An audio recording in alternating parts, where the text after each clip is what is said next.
There is a part of your money whose entire job is to look boring and do almost nothing, and it might be the most important part of the whole machine. Everybody wants to talk about the exciting half: stocks, growth, the pile that gets huge. Nobody wants to talk about the calm half, the bonds, and the cash, because it doesn't make you rich. But here's the secret: the calm half is hiding. It isn't there to make you rich. It's there so that on the worst day of the worst year, you never have to reach into the machine and rip it apart at exactly the wrong moment. Today I want to show you why the boring money is the money that saves you. Here's the plan for the next few minutes. This is episode 4 of a series about building a machine that turns money into more money for the rest of your life. In the last episode, we loaded the machine with stocks, the growth fuel. Today we add the other half of the fuel, the ballast. So I'm going to hand you 6 gears. 1. What a bond actually is, because when you buy one, you become the lender. 2. Ballast. Why the calm money keeps the ship upright in a storm. 3. Cash and the emergency fund. The money that does its job by doing nothing. 4. The risk and return trade. Safety has a price, and holding too much cash has a bigger one. 5. Bonds versus inflation. The quiet erosion nobody warns you about. And 6. How much ballast you actually need. Let's start with what a bond is. Picture your machine as a ship. Up top, catching the wind, are your stocks, the sales, the growth, the part that carries you forward over the years. But a ship that is all sail and no weight is a ship that flips the first time the water gets rough. So down in the hull, low and quiet and out of sight, you carry ballast. Heavy, steadying weight that does nothing glamorous and everything important. In your money, that ballast is bonds and cash. It doesn't catch the wind. It won't win any races. What it does is keep the whole vessel upright when a storm rolls through. And storms always roll through. The mistake most beginners make is thinking the boring half is wasted space. It isn't. It's the reason the exciting half survives long enough to matter. So let's be honest about what this half of the machine is for, because if you judge it by the wrong scoreboard, you'll throw it overboard at the worst time. The calm money is not there to grow fast. Measured on pure growth over decades, it will almost always lose to stocks. That's not a bug, that's the whole point. Its job is a different job entirely: to be steady, to be there, and to be reachable. It's the money that holds its value when everything else is falling, so that you always have something solid to stand on and spend from without touching the sails. Judge the ballast by whether the ship stays upright, not by how fast it moves. Get that one idea straight, and the rest of this episode clicks into place. So let's meet the first piece of ballast, the bond, gear 1. When you buy a bond, the roles flip. You stop being an owner and you become the lender. Let me define it in the plainest possible terms, because the word bond scares people off for no reason. A bond is just a loan. When you buy one, you are lending your money to somebody who needs it, a government or a large company, and in return, they make you a simple promise. They agree to pay you interest on a schedule for the whole length of the loan, and then, on a set date at the end, to give you your original money back. That's it. That's the entire deal. Think about how different that is from owning a stock. With a stock, you own a slice of a business and you ride whatever happens to it, up, down, sideways. With a bond, you don't own anything. You're the bank. You handed over the money and now you just collect the agreed interest and wait to get your principal back. That's why bonds behave so much more calmly than stocks. A part owner's payoff is uncertain and emotional. It depends on how the business does. A lender's payoff is contractual and boring, a promise to pay you a set amount. Boring in a storm is exactly what you want. Now, boring doesn't mean risk-free. If the borrower runs into trouble, a promise can wobble, which is why lending to a rock-solid borrower is safer than lending to a shaky one. But the core idea holds. With a bond, you are the lender, collecting interest, waiting on a promise. Gear 2, and this is the reason bonds and cash earn their place on the ship. Ballast keeps you upright when the storm hits. And it's the storm, not the calm, that decides your fate. Here's the thing about stocks.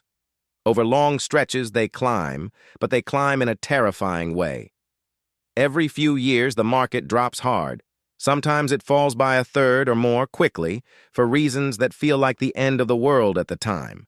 If your whole machine is stocks, then in that moment your entire net worth is falling off a cliff and you're staring at it, feeling sick, tempted to do the single most destructive thing an investor can do: sell at the bottom just to make the fear stop. Now picture the same storm with ballast in the hull.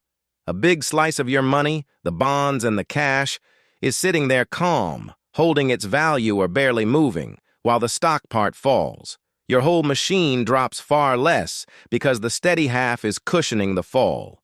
And here is the quiet magic of it. Because you're not watching everything collapse, you're far less likely to panic.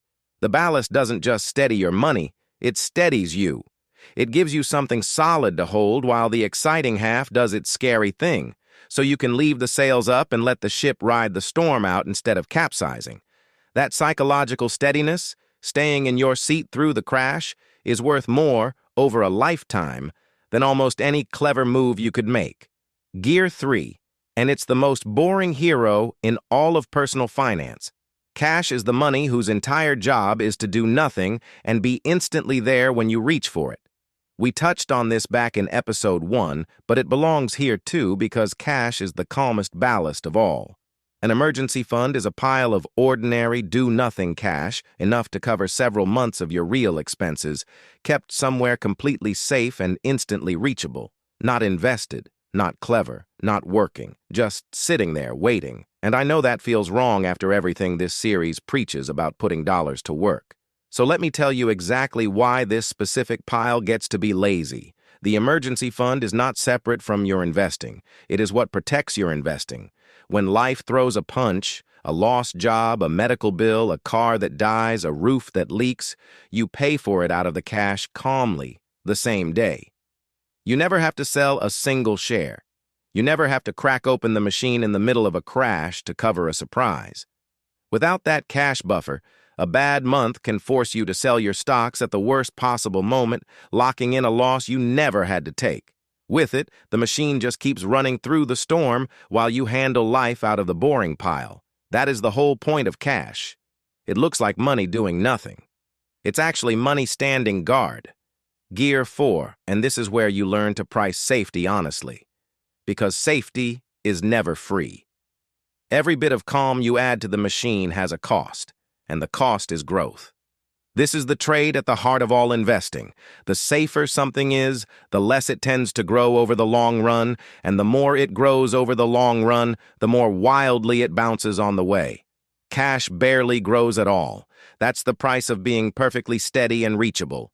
Bonds grow a little more than cash and bounce a little more. Stocks grow the most over long periods and bounce the hardest. There's no cheat code that gives you high growth with no bumps. If someone offers you that, run. So far, this sounds like an argument for keeping everything ultra safe. But here's the twist most people miss. Safety has a price, and holding too much cash has a bigger, sneakier price. When you park money that you won't need for decades in cash, you're not avoiding risk. You're just trading a loud, visible risk for a silent, invisible one. You dodge the scary short-term drops, sure, but in exchange, that money quietly fails to grow year after year and slowly loses ground to rising prices, which we'll get to next. Over a long enough stretch, being too safe can cost you more than a crash ever would because you miss out on decades of growth you can never get back.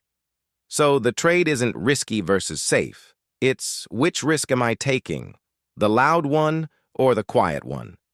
And for money you won't touch for years, too much cash is the more dangerous choice. Gear 5, and it's the risk that hides inside the word safe. Even your safest money is quietly fighting a slow leak called inflation. Remember from episode 2, prices drift upward over time, so every year the same dollar buys a little less than it did before. Now here's the uncomfortable part. Your calm, boring, safe money, the cash and the lower-yielding bonds, is often growing slower than prices are rising. And when your money grows slower than prices rise, you are losing buying power even though the number on the account never falls. This is the trap that fools careful people. They look at their cash, see the balance holding steady or ticking up a tiny bit, and feel completely safe. But safe, measured in dollars, is not the same as safe measured in what those dollars can actually buy. A big pile of cash sitting still for a decade can quietly lose a real chunk of its purchasing power. Not because anything dramatic happened, but because the world got more expensive around it while it stood there. This doesn't mean cash and bonds are bad. They're doing their job, which is steadiness, not growth.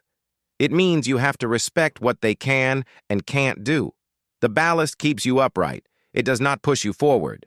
So you hold enough of it to survive the storm, but not so much that inflation slowly eats the money you were supposed to be growing. Safe money is protection, not progress. And confusing the two is expensive. Gear 6, and it's the question everyone actually wants answered. How much of the calm stuff should you hold? And the honest answer is a rule that fits on a napkin. Match your ballast to your timeline, not to your mood. Here's what that means. The single biggest factor in how much safe money you should hold is when you'll need the money. Money you need soon needs to be calm and reachable, because it doesn't have time to recover from a crash. So short timeline money leans heavily toward cash and bonds. Money you won't touch for decades has all the time in the world to ride out storms and grow. So long timeline money can lean heavily toward stocks and carry less ballast. Timeline first, always.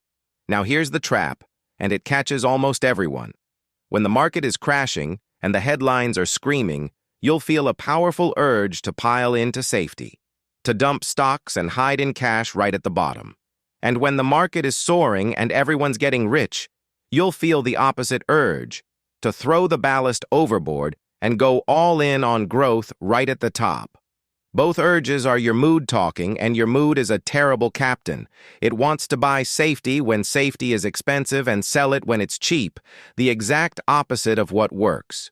So you decide your mix once, calmly, based on your timeline, and you write it down. Then when the storm hits and your mood begs you to change everything, you don't.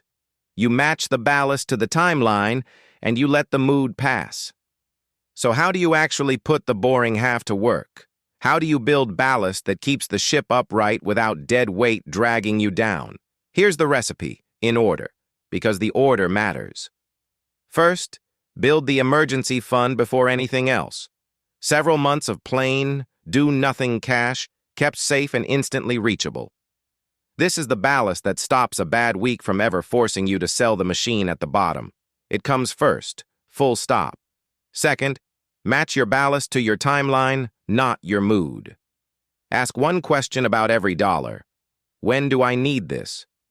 Money you need soon leans calm toward bonds and cash. Money you won't touch for decades can carry less ballast and more sail. Decide the mix once when you're calm and write it down so a scary headline can't rewrite it for you. Third, respect what the calm money can and can't do. Hold enough bonds and cash to survive the storm and sleep at night, but not so much that inflation quietly eats the money that was supposed to be growing. Safe money is protection, not progress. It's there to keep you in your seat through the crash, so the growth half has decades to do its work. That's the whole job of the boring half, not to make you rich, but to make sure you're still on board when the machine finally does. So tell me in the comments, how much of your money is ballast right now? And did you choose that number on purpose? Or did a scary headline choose it for you? Wherever you are, deciding it calmly on your own timeline is the whole game. This is education, not financial advice. Just the map laid out honestly, so you can make the call for yourself. Next time, we leave the paper world entirely and look at the assets you can actually touch. Real estate, gold, and the long fight with inflation. Houses, gold, and the things people swear will protect them, what they really do, and what they don't.